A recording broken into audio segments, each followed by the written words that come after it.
Welcome, everybody, to another episode of Into the Storm. We have a special guest here today. And like we say, this podcast is a real estate podcast, but we do talk about a lot of other things, and we bring in people from other industries and just people with cool stories. It just so happens that you are also in the industry, but you have a really cool story as well. So our guest is Nolan Hynes with the Noble Agency. I almost said another company, but that would have been dumb. With the Noble Agency, and you've been there for a few years. So I have a connection to you because I'm part of a foundation called the Baller Dream Foundation, and I was on the committee last year as far as raising money. And you were what they call a baller. Yes. Okay, so why don't you just give us a little history about kind of why we know each other, and you know, what happened in like the last 3 years of your life, so to speak, and led you to where you are today. Okay, yeah, of course. So Baller Dream, initially, if we run it back just a little bit, I was diagnosed with cancer, going through, hospital in San Diego where I was diagnosed, sent to the Mayo Clinic, and then, couldn't really find a spot. The specialist told me to go see someone at PCH, and then went to PCH to see a leukemia specialist, and then getting most of my treatment there through my qualifications and, talking to people. They went, you would match perfectly with this guy, Frank, right? And, Frank, good guy. Started Baller Dream Foundation, and then met Frank, and then we started talking, and then he brings in all these young guys or young girls, people that have been affected by cancer, and they give them, gifts or rewards and stuff like that. So he meets with every baller individually 3 times. And at first, it was super weird meeting this guy in tight pants and, by myself. And we've had Frank on the podcast too. Oh, really? Okay, yeah. So we all know. Before we go, hold on. Don't go too much further, because when did you get diagnosed with cancer? It was 2019. It was June 5th. Okay. And so we're like 19 years old. Yeah, 19 years old. So walk us through how that all that, even back up maybe even a year before that. So you're from Colorado, right? Yeah. And you moved here to go to school, correct? Yeah. You and your girlfriend, correct? Mm-hmm. Okay. So walk us through how that you came here, and then how your life was going, then what happened one day you find out. Of course. Okay, so I'm from a small town in Colorado, Grand Junction, if you know. Moved out here, went to GCU. My girlfriend went to ASU. And my freshman year was doing great. I was going to classes more or less because, college. But, I was in the gym twice every day, playing basketball, running track, doing all these things. And honestly, I was in probably the best shape of my life. And then going into that summer after my freshman year, finished the year, we went to a condo out in Scottsdale where I was with my girlfriend. And I was working out over the summer, and then just progressively started feeling worse and worse, and I didn't know why it was. I just started getting this weird bloating in my upper abdomen, and then just got even a small flight of stairs, I would get super winded. And I've never had any health problems, and my family hasn't, so I was oh, it's just something weird with my stomach. I was drinking apple cider vinegar hoping it'd go away, when in reality it just kept getting worse and worse. And my girlfriend's go to a doctor, and I was stubborn, and I was no, I'm okay. And this is actually the same time I was doing my real estate school. So but end of the story is we go to San Diego that summer, and then my parents see me in the condition that I was in, and it wasn't a option anymore to not go to the hospital. So then we went. You went there to go on vacation? Yeah, so we went to San Diego that summer. And your parents happened to be there too? Yeah, because it was family vacation, and then they saw the condition I was in, and they were no Something's option, wrong. because with my girlfriend I could say no. My parents were you're going to a hospital. So we were out here in San Diego, and then they shoot me over to this urgent care. They're telling my stuff. The urgent care presses on my upper abdomen, right here, and she's you need to go to an ER right now. So we shoot over to this random ER. I think it was Scripps Mercy Hospital, and then we were in there all day, and everyone was what the heck's going on? They didn't allow anybody back. It was just me. And then after 9 hours of blood testing, CAT scans, CT scans, everything, they're oh, okay, you either have leukemia or lymphoma, and you have a 13.5 centimeter tumor wrapped around your chest, around my heart. And then at this point, I was already scared because I've never even had my blood drawn at this point in my life, because I just never been to a hospital because I was, fine. And then they start bringing back my family, my girlfriend, and it was just one of those jaw to the floor moments, core memories stuck in my head. And it was that day, we went inpatient into this hospital at Scripps Mercy in San Diego. Started chemo that same day, steroids, everything just started rolling. And my timeline's a bit fuzzy on it just because, I wasn't like, is it Wednesday in my head? I'm like, okay, I gotta survive now. Yeah. So, and then we lived there in that hospital probably for about 2 weeks to a month, somewhere in there, until I could stabilize to get me back out here. But the tricky stabilize from like the chemo. So the hard part is like my heart, like the bloating that I was talking about, is my heart was filling with fluid from the tumor. So the tumor was causing my heart to fill with fluid, and there's 880 cc's of fluid in my chest, and it was pushing my lungs down, and that was the bloating. And they had to drain my heart, otherwise they're like, it's gonna pop, and you're gonna die, right? But the unfortunate part is you can't get a surgery through a tumor, and that was like the direct access to my heart. So they were trying to figure out how to give me surgery and drain my heart without puncturing a tumor and all this stuff. So they had to figure out all this before they could, get me on an ambulance ride 8 hours to the Mayo Clinic, right? So that took a while. Didn't ever end up actually getting surgery there. Took that ambulance after the doctor was like, okay, you guys are good. Took ambulance all the way to the Mayo Clinic and then stayed there inpatient for a couple months at least. And then that's where I got my heart surgery done. They drained my heart, drained the sac around my heart, not my heart. And then the tumor went away eventually through like some just heavy dosage steroids. So that disintegrated and then just kept going through my treatment. And then my doctor at the Mayo was like, hey, we've been treating you wrong this whole time. We've been treating you as an adult when you have a pediatric cancer. So he gave me an option of going to see a specialist or getting a bone marrow transplant. And that's like probably one of the hardest things anyone can have to go through, like physically in their lifetime. It's like they drain you and they fill you up with another person somehow. But I chose a specialist. That's what he recommended. And that's how I ended up at PCH, was inpatient there for a while. And that's just where I've continued doing all of my treatment. And that's where I finished all my treatment. And that's also where and how I got connected to Frank. So let's back up a second then. So the day you found out is the same day you started chemo. Correct. Okay. And your parents were with you and your girlfriend?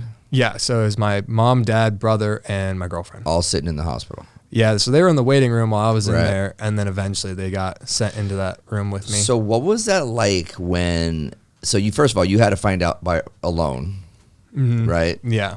And did they come out and tell your parents without you being there, or did they tell your parents with you eventually? Like they told me with them. So they brought in, I think it was my dad initially told me, and then after like I sat there and justified everything, then they brought in my girlfriend, brother, and then my mom into the same room with everybody to kind of tell everybody what's going on. So yeah. So I know you probably want to ask a question here. Super minor, but for people who don't know, PCH is Phoenix Children's Hospital. Yeah, not Pacific Coast Highway or Phoenix Children's Hospital. That's where I went and saw my specialist for oncology. Okay. So how did your parents take this, and like how did like the family take it? I mean, it was hard. I mean, it's hard for me to like wrap my head around how they took it, being the patient so much harder than being the person watching. Yeah.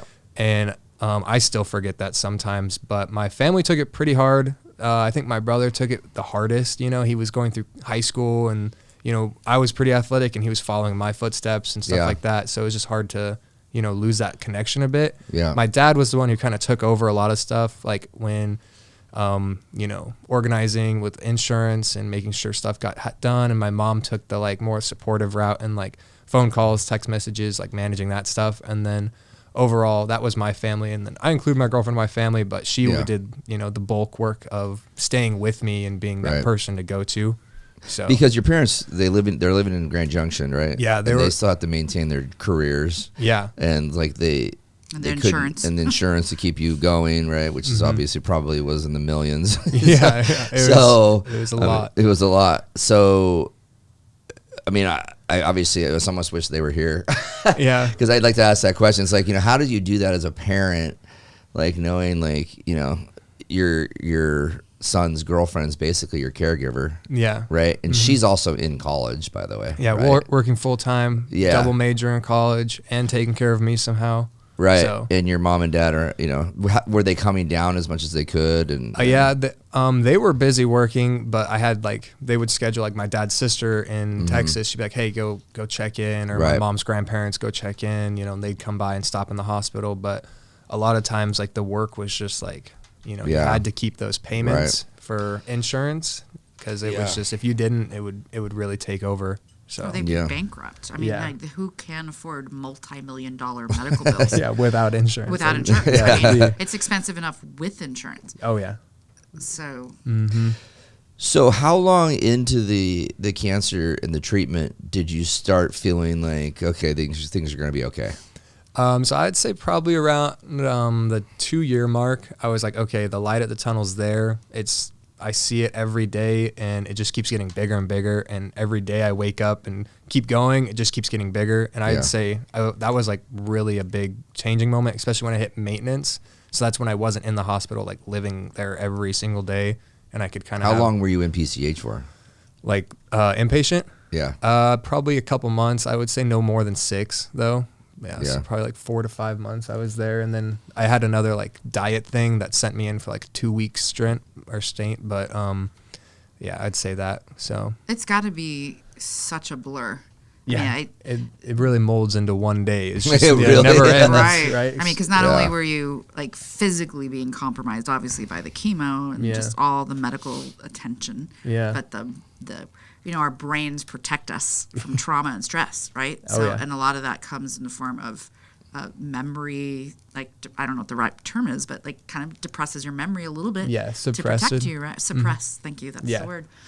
So that you don't have a nervous breakdown every day. I think I did that with timelines for sure. So if you wanted an exact timeline, my girlfriend, she's got the books, the dates, the photos. I could tell you everything, but I was just didn't care what day of the week it was. It just kind of happened, especially when you're in a hospital, just curtain closed, and you don't see day or anything like that. And you could sleep in the morning, you could sleep at night, but every 4 hours they came in and drew blood. So it was this 4-hour clock that just kind of happened.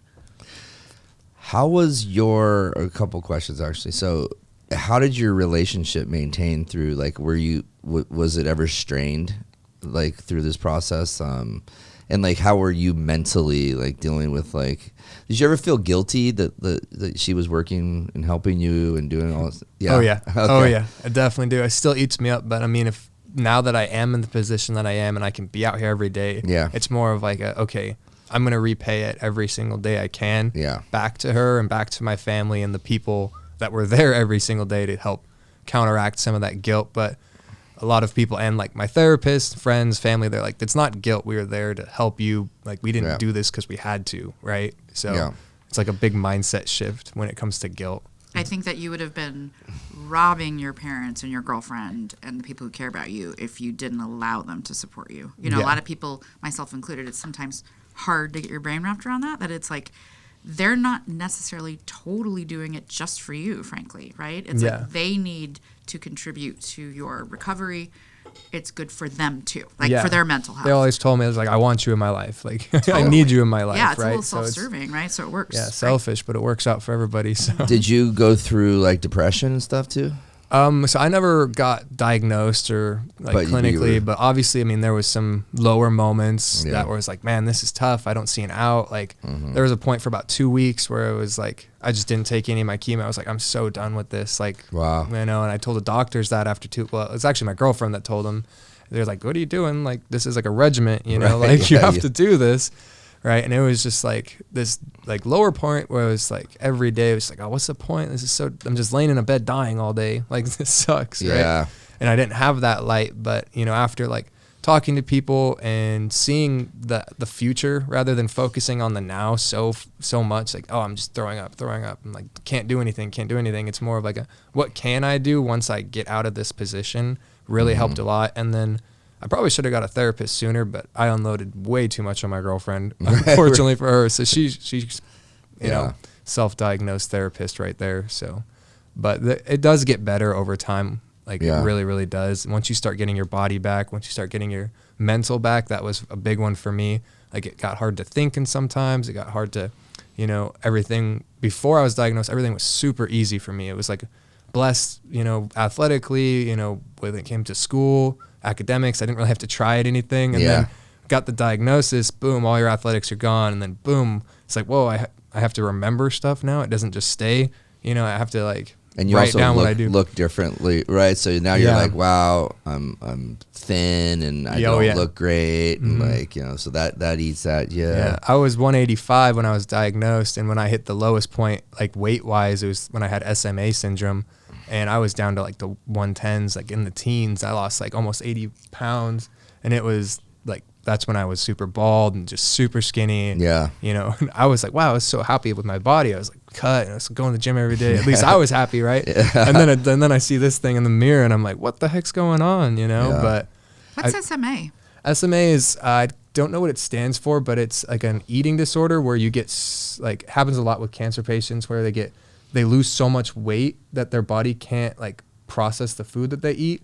So then like they have to put a feeding tube in you so that you can actually get the nutrients that your body needs because you're losing so much weight. I think it has something to do with like the fat between like your stomach and like the intestine where like your body can't process food anymore. So you had to take it. That's what I had to do for my 2-week stint. Like when I got sent back into the hospital at PCH is because I was not eating and I couldn't keep anything down. And so I got sent in there to make sure, feeding tube, like you have to maintain this weight and stuff like that. So it's called superior mesenteric artery syndrome. Rare complication of severe malnutrition that leads to intestinal obstruction. Yeah. So. It's closely associated with anorexia. Yeah.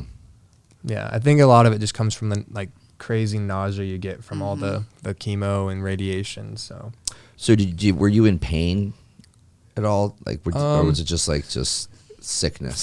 It was really just mainly sickness. It's the best way I could describe it is like you've had the flu, I'm assuming. It's like that, but times 10. And then a lot of the like chemo, it's weird. It's like you feel like this empty shell, it's like there's nothing inside anymore. You're just kind of this like lightweight, like super easy to push over, like just a shell, like an egg without the white and yolk in it, like just this shell, until your body can start getting back to where it is. That's just the best way I've been able to describe it. So when you started feeling better, and I guess were you going into remission or? So that was that maintenance phase that I kind of talked about. That's where instead of getting like IV chemo every single day, that's where I only had to go in for IV chemo once a month, and they transitioned all of my stuff into pills. Right. Gotcha. So once I got the majority of my chemo and pills, like I took it in the morning, took it at night, and then only showed up once a month for blood work and like one heavier chemo. Yeah. That's when it was like, okay, like this is life again. Like it's starting to show its rewards and what's going to happen after. So that's where I saw like a big turning point. Were you starting to gain weight and like you're putting on weight? Were you able to start doing physical therapy or like some sort of like so? Okay. Yeah. So that's like where it all kind of shifted for you because you started like kind of, okay. Yeah. Yeah. The weight was like, besides after the SMA thing, I was like, wow, don't like that. I'm going to force myself to eat. After that, I was like, okay, I'm going to get it.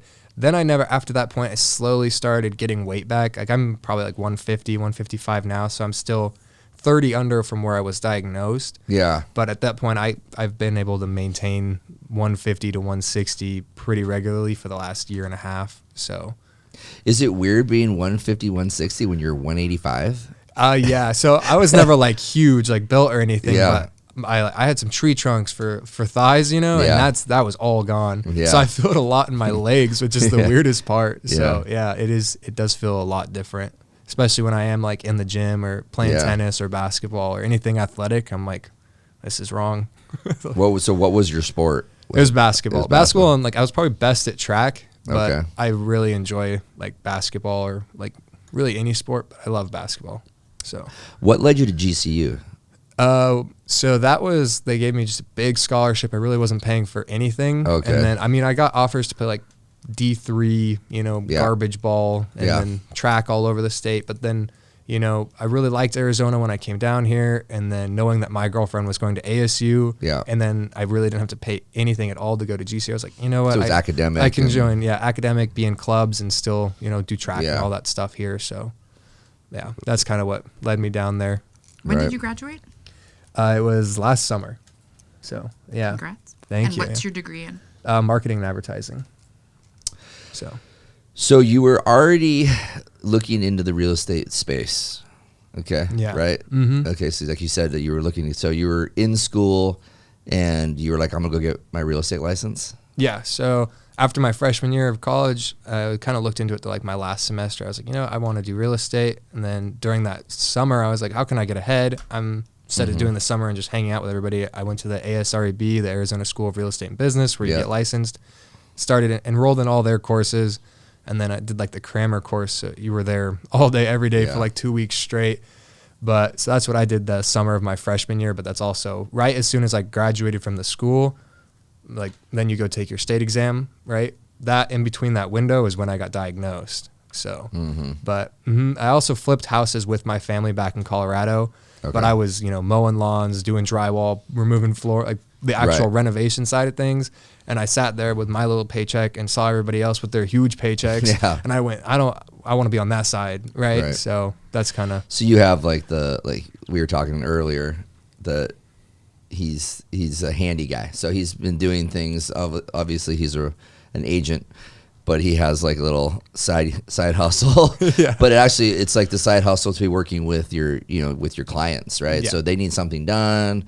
Like even like post inspection or something, you're like, you can come in and do it and really don't need to hire anybody. Yeah. I'm not saying that's what you're doing right now, but that's what you should do. We just had this conversation last week. Handy people, huge demand, right? I mean, I'm sure see that as an agent. Oh, yeah. The value of somebody who could truly fix things and save your deal. Oh, yeah. And show up and answer their phones and stuff. Answer the phones, please. Apparently that's like a big one. So, all right. So then let's move forward a little bit, because the day that I met Nolan was we were in an elevator and I was going up to see Monica at the Noble Agency, and he got in the elevator and he was wearing a black suit. It was a little too big for you. And you made a comment about the shoes I was wearing. So, and we ended up getting off the elevator together, and you ended up walking in, and I was not expecting you to go there. Yeah. Right? Mm-hmm. Because few things. One, you're super young, and this is like a luxury brand real estate company. So I didn't know if you were going there to try to sell something or what was going on. Your mom. Yeah, exactly. So he like walks in and kind of like walks past, and I said to Monica, I was like, who's this guy?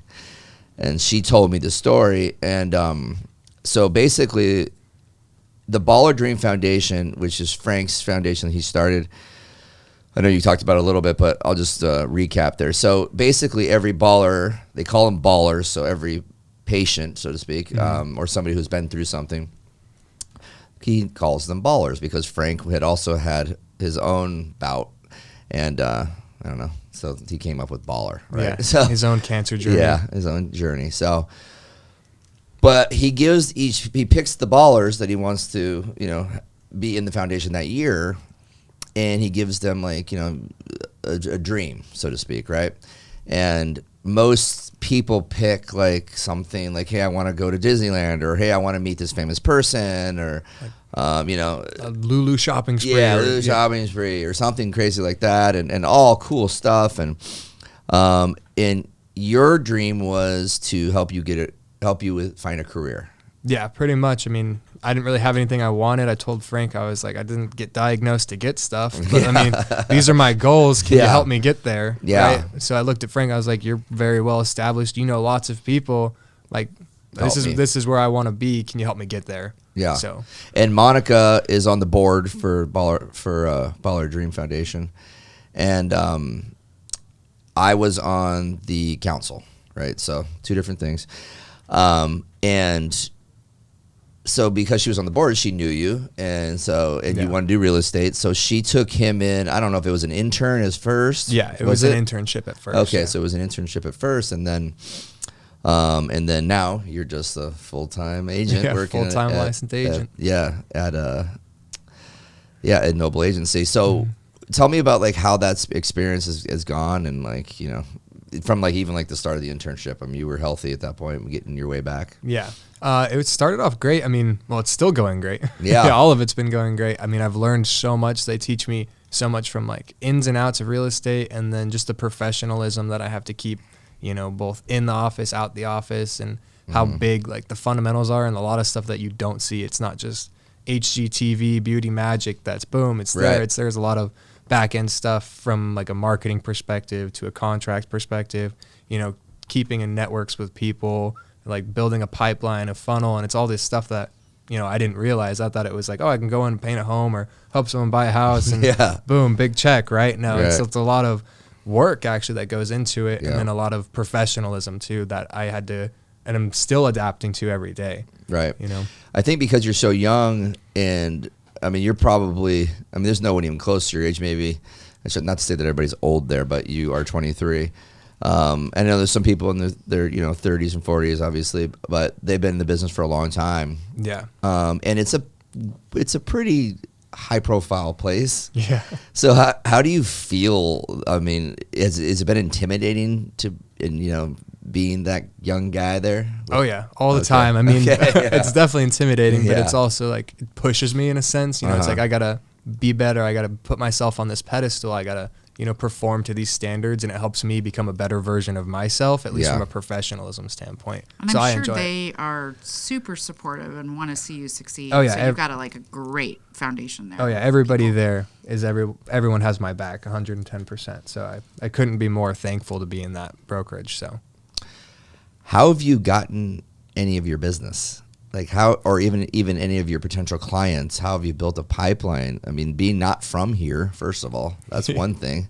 So how have you tapped into anything? Like, tell us about that. So a lot of it's been just my sphere, right? Yeah. I mean, I think that's where all first time agents start is with the sphere. Who do you know? Who do you like already hang out with? Yeah. A lot of it came from like I went to GCU, Lexi went to ASU, so it's a lot of people that have graduated, come out, started with a bunch of rentals, and then those rentals turn into, you know, helping them buy, and then a lot of them like, oh wow, he knows what he's doing. Yeah. My parents want to move out here, Yeah, right? right. And so then it's going in from there, and Yeah. then, you know, I'm now transitioning more into like, okay, this is how you run ads, this is how you do this, and you can build a pipeline through more targeted audiences that you want to work with.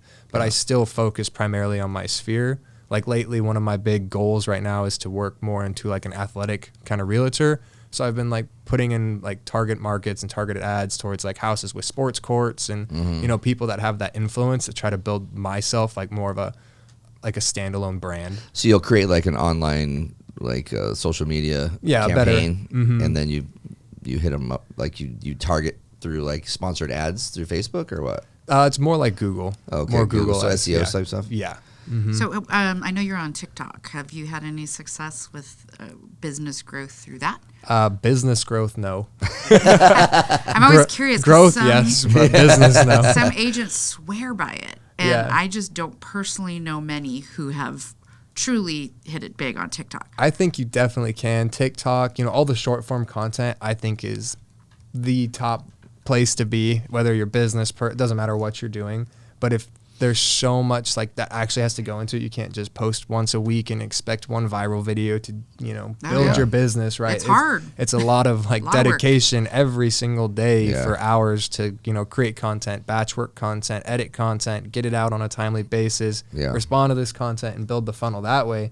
Like it works, but the amount of work that goes into it is people hire is people really, to do that for them. And I don't think it gets enough credit. Yeah. But, I I agree 100% Yeah. because I'm the person who does that for them. Yeah, so And it is a lot more work than I thought.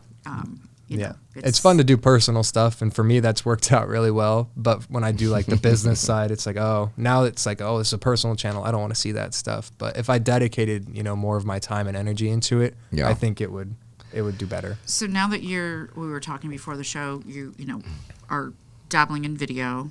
You mentioned you're going to get a YouTube channel up and going.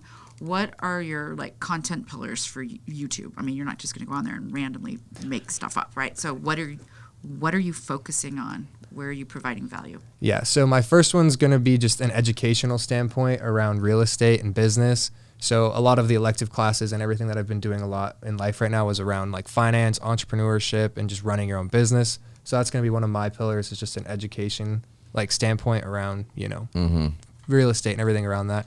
Another one that's just more fun for me is like a sports stuff.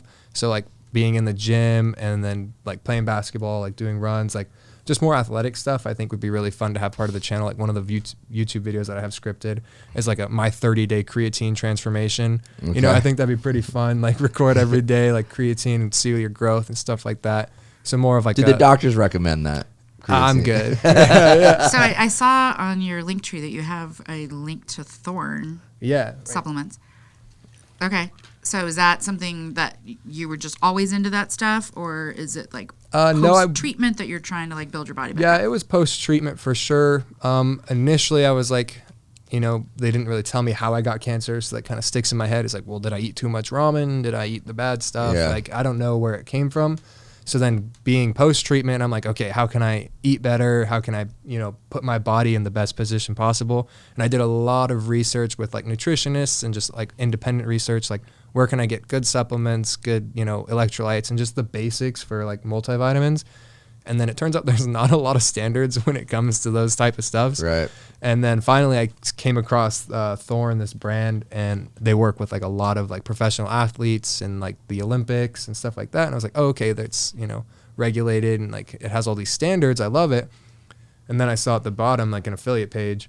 So then I applied and I'm filling out this thing and it's like, do you have 1 million subscribers or followers? And I'm like, nope. And it's like going through it and I'm like, nope. But then I like sent in this paragraph and they like responded to me and I hopped on a Zoom with them and they're like, oh my God, I love that. So it was your story that got them. Exactly, yeah. So I told them like a little bit about like my story, how I would help. It's like I'm trying to build a, you know, real estate brand and business around sports, athletic, healthy lifestyle and bringing that like outside in, you know, and like they loved that. And I was like, well, this would be a part of my business and brand that I would, you know, this is what I do for a healthy lifestyle. This is what you can do for a healthy lifestyle. And then but smart. Overall, I mean, I use their supplements anyways. Yeah. Thought I'd reach out, see if I could help them. They helped me a little bit. And I mean, good companies stick together. So I like that. Did you pursue, sorry, Ryan, did you actively look into like holistic or alternative treatments? I never really looked into that too much just because my oncologist kind of guided me a different way. I still looked into it a little bit, but for me, it was never something that I've put my foot into first, right? So until someone does tell me like, this is a good way to go, you should try it. I've always just been like, okay, this is where I've been guided, did my independent research, liked what I read and saw here, and then stuck with that. But nobody's ever been like, you should go into the holistic Eastern medicine or anything like that. Have you ever thought about like doing like a mini, like this is who I am, like brand, like a mini doc? Yeah, like a mini doc, because you were talking about like she's got all these tons of pictures and all that stuff, and you know, and it's a fine line towing like, you know, that little line of do I really want to like tout my tragedy, so to speak, to promote myself and my business. But you know, mostly everybody that's super famous or successful has some story, right? And it doesn't mean that it had to be a health problem, right? I just feel like you do, you know, I'm 49 and I had something happen to me when I was 35-ish.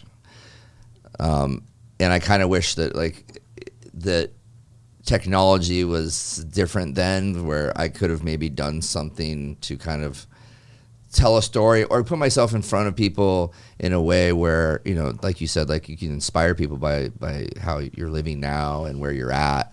And people tend to like people that are, you know, inspiring. And also not only that, it's a business, dude. You know, you can write a book, you can go speaking engagements. Hopefully by the end of the year. It's on my goals to-do list is to write a book, kind of like my young adult cancer journey, right? Yeah. So my plan with that exactly, I don't want to, you know, tout it in everyday life, right? And a lot of the things that I'm trying to do, like right now is at the agency, I don't want to be, oh, that's Nolan cancer, right? Like when you think of Nolan, you think of cancer, right? I'm trying to switch that first title instead of being like Nolan cancer, be like Nolan real estate agent, or you know, who had cancer, right? Switch that title, but at the same time not like, you know, forgive, never forget type of thing. But anyways, back to what you were saying, one of the goals is to do an entire YouTube series planning, like just sharing my story throughout like these timelines and then taking everything and using these videos pretty much as just like a script to help me write my book. And then once I have hopefully generated at least a somewhat following through all my social platforms, YouTube, I can write this book and then it'll spread better that way. Right. Yeah. So it is in there. So you've got a foundation set right now. Yeah. Do you have anybody helping you with that, or? Yeah. No, solo team right here. Solo team. Are you involved in any like cancer organizations or anything like that where perhaps they would rally around and support? I'm sure Baller Dream would love to support me in Aside- any way. So. Yeah, of course, that's Yeah. a given, but I didn't know if, you know. Well, like you've mentioned before, like you're a mentor now to Yeah. patients, and you know it's kind of like you're like your own like mini Baller Dream. So for you're just there to kind of help them and guide them and give them advice, and Yeah. and mentally help them too, right? Mm-hmm. That's part of the story too. Yeah. Right. Giving back to the people that that are going through what you went through. I have one story I'll tell because I hate to talk about my story when it's other people's, but I did go back to where I was getting physical therapy for a long time. It was at Barrow Neurological. And I had lost a ton of weight, and I put on like 50 pounds. And when I went back, my goal was I was going to go back all the time. Yeah. Right? I'm going to go back all the time, and I'm going to help everybody. But the one time I went back, nobody even recognized me. Oh, yeah. Like they didn't even know who I was. Wow. And so like one person across the room like screamed like, "Oh my God," because I didn't look anything. I was 135 pounds. Shaved head. I didn't look good at all. And then all of a sudden I'm 185 and I'm fit, like best shape I'd ever been in my life. And when last time they had seen me, I was in a wheelchair. I wasn't walking. My legs weren't working. So, going back into to do those sort of things again, it's like me going back on. I wish I would have done more. Yeah. So I'm not giving you advice or anything in life, but like, staying consistent into that, like what you've been through, I think is a good idea. Yeah. Staying involved in that like community, in that world, because it's not to be selfish, but it could help you dramatically in your life, just like your work, your personal life, your, like you said, your business. And dude, I think mentally it's probably a great thing to be the guy that's giving back. Yeah, it's rewarding, right? Especially with kids, Yeah. right? If your connection is with Phoenix Children's Hospital, Mm-hmm. I mean, gosh, what you could do for like an 8-year-old or a 12-year-old, is pretty Yeah. Leaps And and the bounds. parents, powerful. dude. And the parents. Yeah. Like the parents. And that was like, for me, I was thinking like, when I went back there and I finally was talking to the people that, Barrow's like Mayo, right? It's like the Ritz. Mm-hmm. I had like my own huge room. I had an occupational therapist, a physical therapist, a nurse tech, and then like, just anything I wanted at any moment. Like when I got discharged, I didn't want to leave. No. Oh, yeah. For 'Cause real. then we took you over to that other facility, and you're like, Well, this I was sucks. like, this sucks. Like, this is like, I want to be here because every day I know somebody can take care of me, because Oh, yeah. it's like having to have somebody else take care of you. But having the conversations in there that day, I fully remember like a quadriplegic guy that had been shot, right? man. And so and then there was a young guy that had gotten a really bad motorcycle accident, a dirt bike accident where he was coming up a jump and the guy was coming across on a quad at the same time and they just hit each other. Oh, man. So that kid was learning how to walk again. I have like visual memories of like 3 people in that day and having conversations like everything's going to be okay. But like it was almost also traumatizing to me, where I was like, I don't think I want to do this, because like I'm like, oh God, because I know this guy's not going to walk again. I don't know if this kid's going to walk again. So he was like 19, and then I got the family and all that stuff. But I also go, God damn, it's like, my mind wasn't working correctly at this time, right? Mm-hmm. I had just gone through so much, and like I was having my own PTSD. So I don't know, I just wish I would have done that. Yeah. And I think about it all the time. Like it's not like I just think about it every so often. I literally think about it all the time. Yeah. And so there's so many things I wish I would have done differently, coming through. But it's not like there's still time, obviously, right, to talk about things. But you're 23, and it's just like, dude, you got the world ahead of you, like years to just kind of do whatever the hell you want to do, like, right?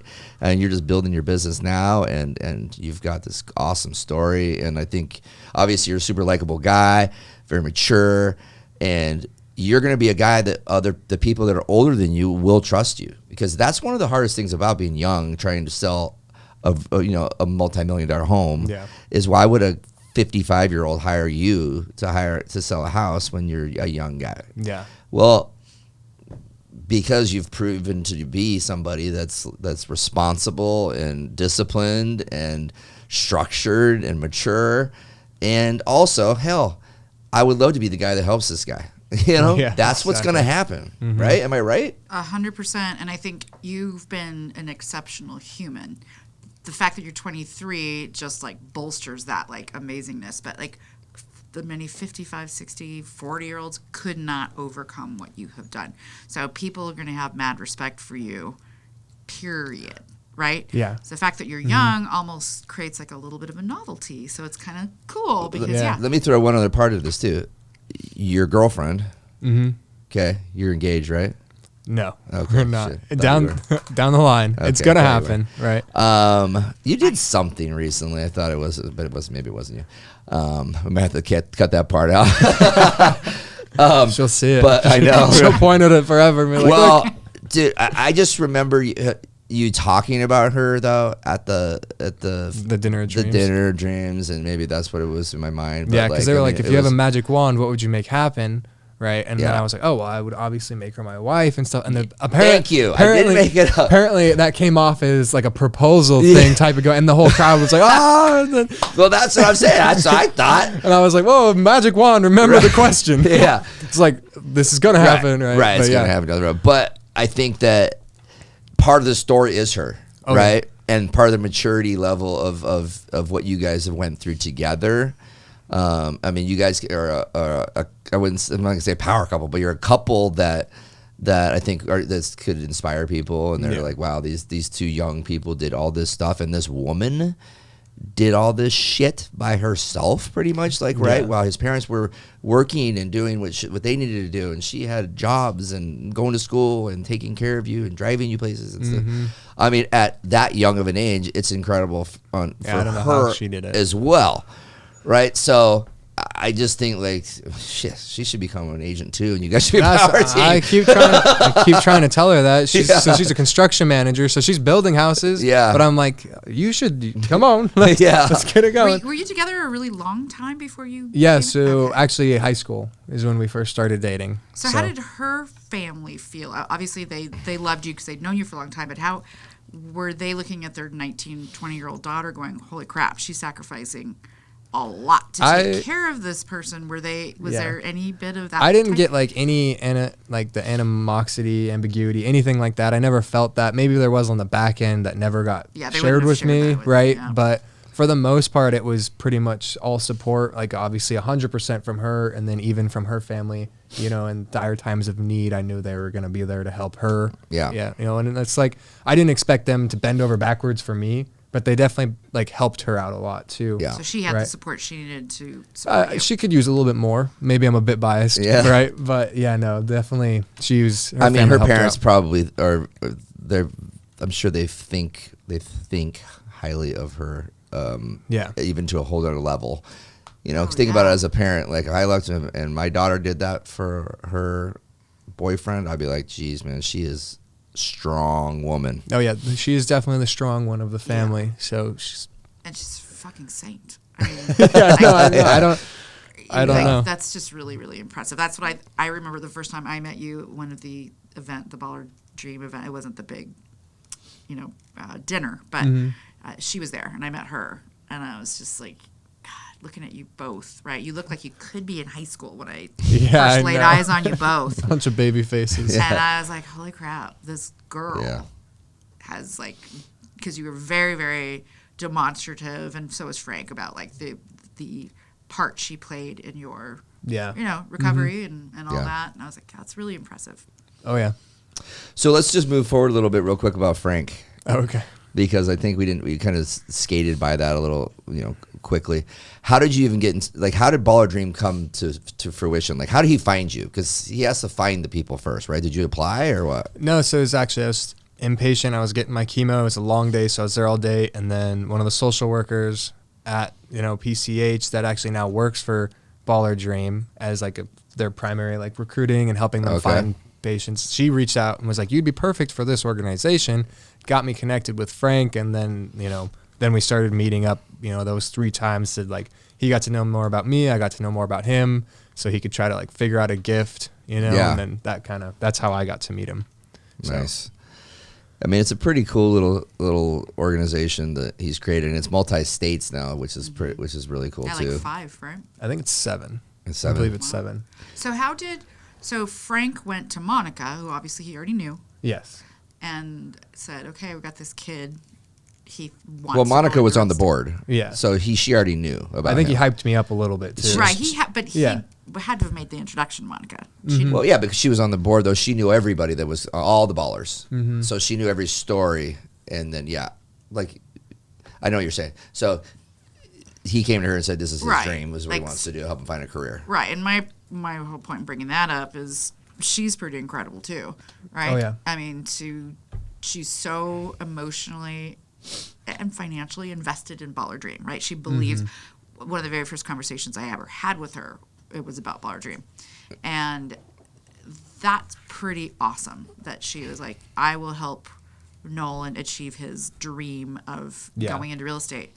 It was just really, Monica's amazing too. Yeah, big philanthropist. So it's definitely Yeah. shows, especially in the brokerage, the amount of stuff and work she puts in, not just in the Yeah. business, but outside of it too, Totally. to give it that reputation. Yeah, So no, she she's works. She just works hard for it. A good person. So what do you, like, what are the struggles right now, personally and professionally? Personally, professionally, it's kind of, we touched on it a little bit, is that going up to people or having those higher end clients that have multi-million-dollar homes. Why should I list with you or have you help me versus someone who's been in the industry for 20 plus years? Yeah. That's kind of the big one. Or just right now with things slowing down and interest rates being high, just getting that pipeline full for not just the now moment, but Yeah. the rest of the year, right? Yeah. To have that security going on. Those are kind of the 2 big ones, but Yeah. nothing for me personally, that's like, Yeah. time to turn or Yeah, he's pivot not in a like way. overly concerned with stuff right now, and I think it's also because you've been through so much stuff. You're like, Yeah. what's, It's it's nothing. fine. It's a walk in the Everything's park, fine. right? Yeah, so go to the gym and figure it out Yeah. later.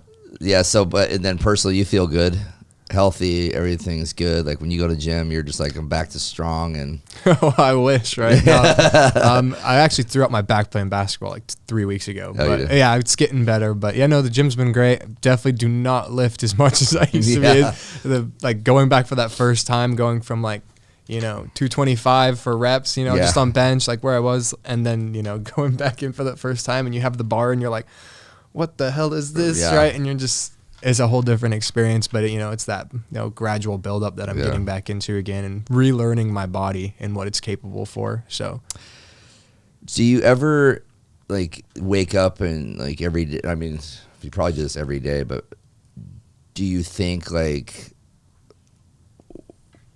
am I okay? yeah, I think that sometimes, I mean, I'm a bit of a worry wart now where it's like when Yeah. I threw out my back and it didn't get better for a week or two, I'm like, uh-oh, like, is Yeah. it just a back, and it's like these extra precautions that I have to take. Like sometimes I get a little sick or anything, and I'm like, if it lasts a little bit too long or something just doesn't feel right, like obviously your brain goes to places that Yeah. don't. But I mean, as long as I know that like, I'm taking care of myself, I'm doing what I need to do to make sure, I'm feeling better, then for the most part, I'm pretty good. But yeah, those thoughts, they come up, but for the most part at this point in my life, Yeah. they get remediated pretty easily. Yeah, that's So. good. Do you have any books or, authors that kind of helped you through? I mean, like if I was somebody who was going through similar, and I said, hey, can you give me a couple authors or books? I'm a big reader. Do you have any of those?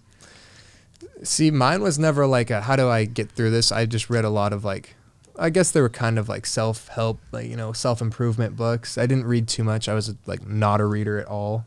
But, later I realized its merits. One that I really liked, and it was just because I like him as an artist, like Russ, the rapper, singer. He Yeah. wrote Get Out of Your Own Way, Get Out of Your Own Head. It's like a small yellow book. It was pretty good. It was a really quick read. I read it on a plane or a road trip back to Colorado. I thought it was really good, and that kind of sparked where I wanted to go with reading, and then that kind of led me more into like Atomic Habits by James Clear, and like those type of books. Yeah. So those are the two that just came to my head when you asked me, but I've just been reading a lot lately. I mean, Russ being the guy, but good for Russ. I know. If you don't know Russ, most people won't know who Russ is, but I mean, this is a guy that's just, talk about a confident guy. Mm-hmm. I mean, he basically thinks he thinks he's the top 5 artist of all time. Yeah. I just saw that the other day, by the way. But he is incredibly gifted, right? And successful.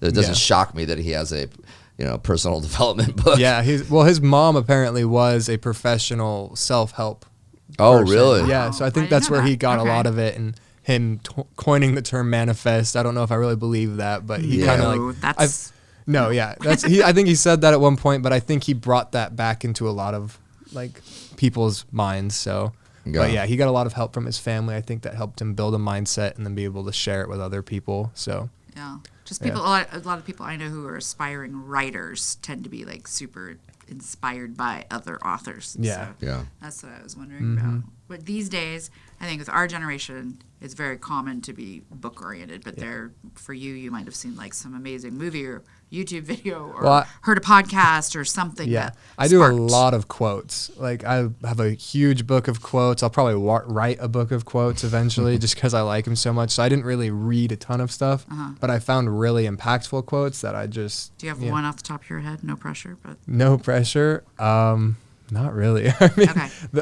it just has like curse words in it, so I was like, I don't All know. I have like a big book of it written down, but I'll go back to it every day. I actually had it set up to where one of the widgets on my phone cycled a new one every day to the front of my screen. So, Yeah. but I liked those. I like them a lot. So That's awesome. Yeah. Are you a huge Kobe guy? yeah, he's not from a Mamba? basketball perspective, yes. Okay. From a mentality perspective, yes. I mean, the off-court stuff, more or less. I Yeah. like the Yeah. actual basketball performance and the mentality, yeah. And the sneaker game is easily the best shoe you can get out there, so I would say yes. Is that right? I think so. I've played in pretty much everything at this point. I mean, not the new LaMelos and like those things. Not a big Puma guy at all. I'd give them a try if someone bought them for me, but I don't want to buy them.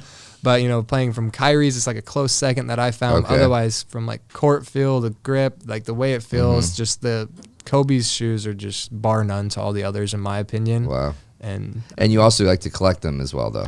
yeah, I say collect. I mean, I wish. Yeah. Right. I have, I think 4 pairs, but they're the ones that like You use. collectors usually don't, Yeah. use them. So these are the ones that I've played in and, Yeah. used in high school, played in college with and stuff like that. So, Nice. but yeah. Is there any advice you would have for somebody young aspiring to get into real estate? Yeah, I mean, I guess I would say quit waiting is a good one. Like if people talk about doing stuff all the time, and I'm guilty of it myself too. I think we all are. We're like, these are my goals. And then it's like you kind of do these other small tasks to prevent going towards these goals, right? But that was a big one for me. It was like, I was like, oh, real estate. And I was like, no, I told myself like, boom, signed up for the class. Now I have to, right? Yeah. Have to go, have to do it. So a lot of it's just like pull the trigger and do what you want to do. Like quit putting it off. If you know you want to get into real estate, do it, right? Take the steps to be part of it. Go get your license. Quit giving yourself all these random excuses, whether it be dishes or, a side job or, like my mom told me it's scary or whatever you want, right? Like quit like putting it off and just go into it, right? That's good advice for life. Yeah. I think that's a great way to end the podcast as well. Too. Yeah. Nice job, buddy. Yeah. All right, thank you. Thanks, Trey. Back over here, the podcast engineer. Thanks, Trisha. You're not on camera. I'm not. So I'm like Trisha, with the she rain usually is on today. camera for the last, we've got a lot of stuff going on. Trisha Madrid, she is the podcast producer. And thank you to Bison Ventures for allowing us to have this space. Yes, we thank are you. a mortgage company. And please follow us on social media at Into the Storm on all the podcast platforms and on YouTube, where you're going to soon find Nolan as well. But on YouTube at Into the Storm, and like and subscribe so we can build our content. And thanks, buddy. Nolan Hynes with the Noble Agency. Yeah, Great job, thank dude. Appreciate it. I appreciate it.